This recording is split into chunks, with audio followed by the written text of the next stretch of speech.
चालाक बकरी और भेड़िया। एक दफा का जिक्र है, एक घने जंगल में एक भूखा भेड़िया रहता था जो हमेशा आसान शिकार की तलाश में रहता था। एक दिन जंगल में घूमते हुए इसने एक बकरी को हरे भरे मैदान में चरते हुए देखा। भेड़िया बकरी को देखकर अपने होंठों को चाटने लगा। उसने सोचा, ये तो बहुत मजेदार खाना होगा। और वो आहिस्ता आहिस्ता बकरी की तरफ बढ़ने लगा। मगर बकरी बेवकूफ नहीं थी। उसने पत्तों की सरसराहट सुनी और महसूस किया कि कोई खतरा करीब है।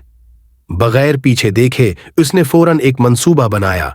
जब भेड़िया बकरी के करीब पहुंचा और हमला करने के लिए तैयार हुआ, बकरी ने पुरसुकून और पुरआतिमाद आवाज में कहा, भेड़िया, मुझे खुशी है कि तुम आए हो।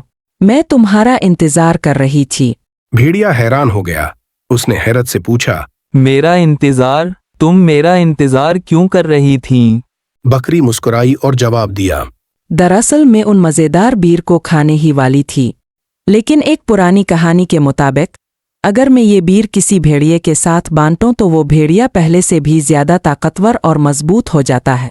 क्या तुम जंगल के सबसे ताकतवर भेड़िया नहीं बनना चाहते? भेड़िए की आंखें खुशी से चमक उठी। उसने सोचा, ज्यादा ताकतवर और मजबूत, ये तो बहुत जबरदस्त होगा। बकरी ने अपनी बात जारी रखी, मगर इसमें एक शर्त है। ये बीर इस चट्टान की चोटी पर खाने होते हैं।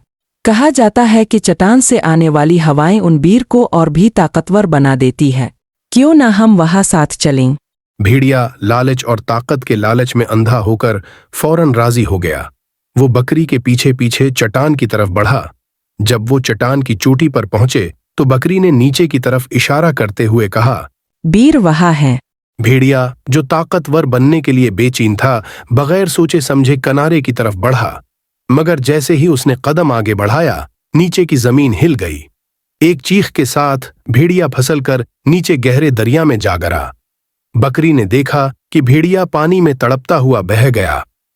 उसने सुकून का सांस लिया और अपने तेज दिमाग का शुक्रिया अदा किया। जब सूरज गुरूब होने लगा तो बकरी वापस अपने रीवड़ की तरफ रवाना हो गई, इस बात का यकीन करते हुए कि वो एक खतरनाक सूरत हाल से बच गई थी। बकरी ने सीखा कि बाज औकात चालाकी और अक्लमंद सोच हमें सबसे बड़े खतरात से बचा सकती है। दानिशमंदी और हाजिर दिमागी से बड़े खतरे को शिकस्त दी जा सकती है।